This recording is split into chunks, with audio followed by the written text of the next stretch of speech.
Okay guys, sasagutin lang natin ang tanong na ito kung paano mag-divide ng may decimal.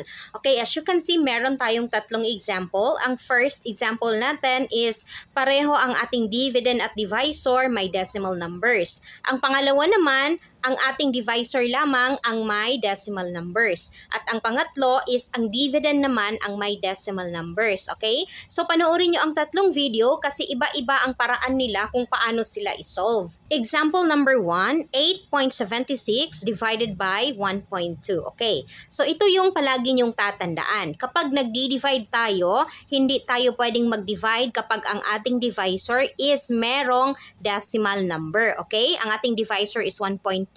Hindi tayo pwedeng mag-divide kapag meron siyang decimal number. So, ang gagawin natin, 1.2 and 8.76. Ang gagawin natin, si 1.2 para maging whole number, i-move natin ang decimal point natin to the right para maging whole number si 1.2. So, si 1.2, kapag nag-move tayo dito, ganyan. So, nag-move tayo ng isang decimal place value to the right. So, si 1.2 is naging 12. Kasi nandito na ang decimal point natin pagkatapos ni 2.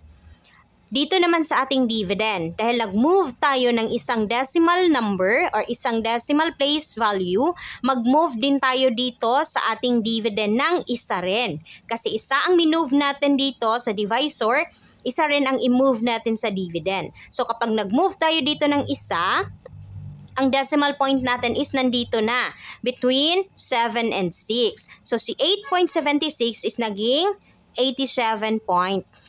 Okay, so meron na tayong bagong mga numbers. Pwede na tayong mag-divide kasi ang divisor natin is hindi na siya decimal numbers, whole number na siya. Okay, lagi niyong tatandaan na hindi ka pwedeng mag-divide kapag ang divisor mo is decimal number. Ang gagawin mo lang, i-move mo ang iyong decimal point.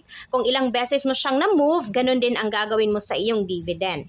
87.6 divided by 12. Okay, so meron na tayong bagong mga number. So, i-divide na natin siya. So, 87 divided by 12 is 7. Okay, so si 7, dito natin sa taas ni 7 ilagay. Ayan. Okay, so tatandaan nyo yung ating abbreviation ha, na D, M, S, B, pagkatapos repeat. So, D stands for division, M stands for multiplication, S stands for subtraction, and B stands for bring down, and then repeat. Balik naman kay division. Okay, so tapos na tayo sa division. So, 7 sa multiplication naman tayo.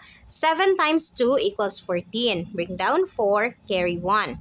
7 times 1 equals 7, plus 1 equals 8.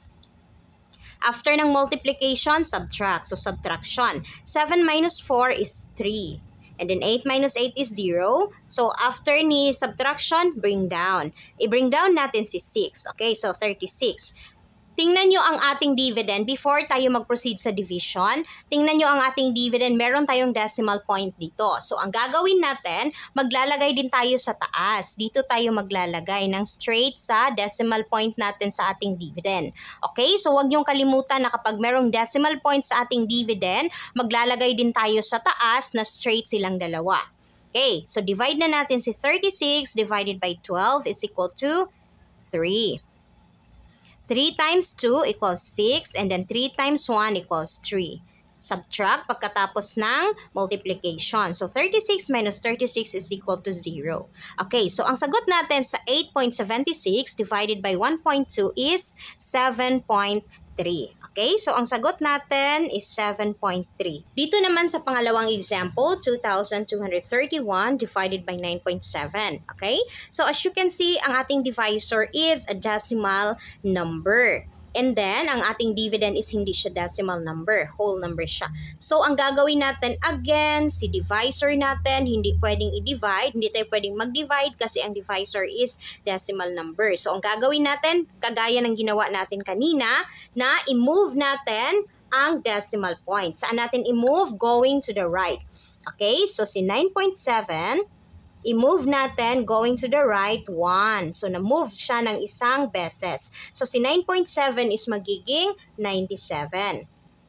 And then, dahil nag-move tayo ng isang beses dito kay 9.7 or sa ating divisor, ano ang gagawin natin sa ating dividend? Hindi naman siya decimal number.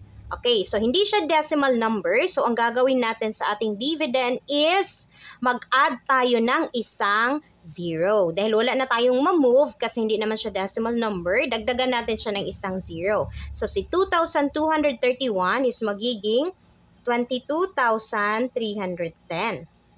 Okay, again, so nag-move tayo ng isang decimal point dito kay 9.7, so naging 97. Dahil wala tayong ma-move, ang gagawin natin sa ating dividend, magdagdag tayo ng isang 0.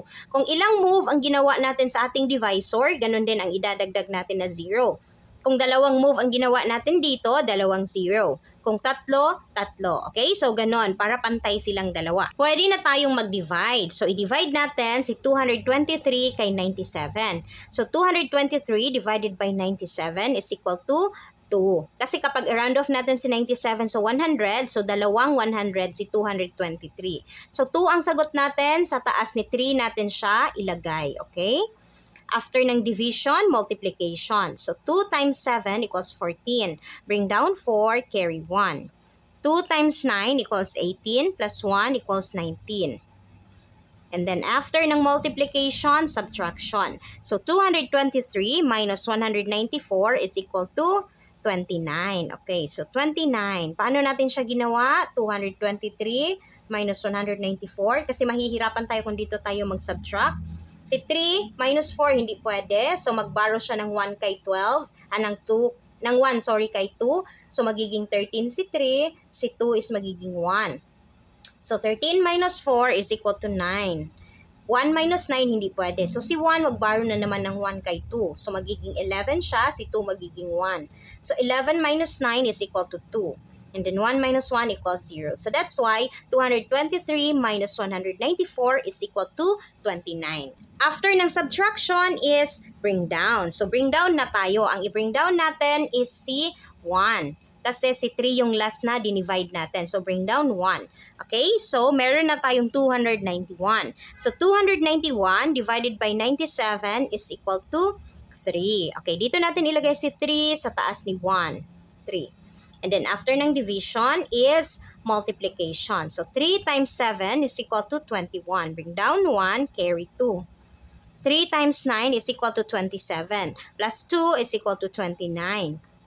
Subtraction naman. So 291 minus 291 is equal to 0. Now, meron pa tayong naiwan na number, si 0. Ang gagawin natin is i-bring down natin si 0 kasi hindi tayo pwedeng mag-stop dito kasi meron pa tayong isang number sa taas sa ating dividend. Okay, so bring down 0. So, ang gagawin natin, kasi tapos na tayo sa bring down, balik sa division. Hindi tayo pwedeng mag-stop dito kasi nag-bring down pa tayo. So, ang gagawin natin is i-divide talaga natin siya. So, 0 divided by 97 is equal to 0. Okay? So, 0 times 97 is 0. Subtraction naman. So, 0 minus 0 is 0. Okay. So, ito na yung sagot natin. Ang sagot natin sa 2,231 divided by 9.7 is 230. Okay? Last example natin. So, 52.5 divided by 15. Okay? So, ang dividend naman ang merong decimal number. So, ang gagawin natin, kapag si dividend ang merong decimal number, wala tayong problema. Diretso tayo sa ating division. Okay? So, ang problema lang talaga natin kapag si divisor ang merong decimal number. So, diretso tayo sa ating division. So, 52.5 divided by 15. Pero take note na kapag meron tayong decimal point sa ating dividend, ang gagawin natin, maglalagay tayo dito sa taas ng decimal point din na straight sa kanya. Okay, so maglagay tayo dito ng decimal point. Ayan. Okay, so proceed na tayo sa division.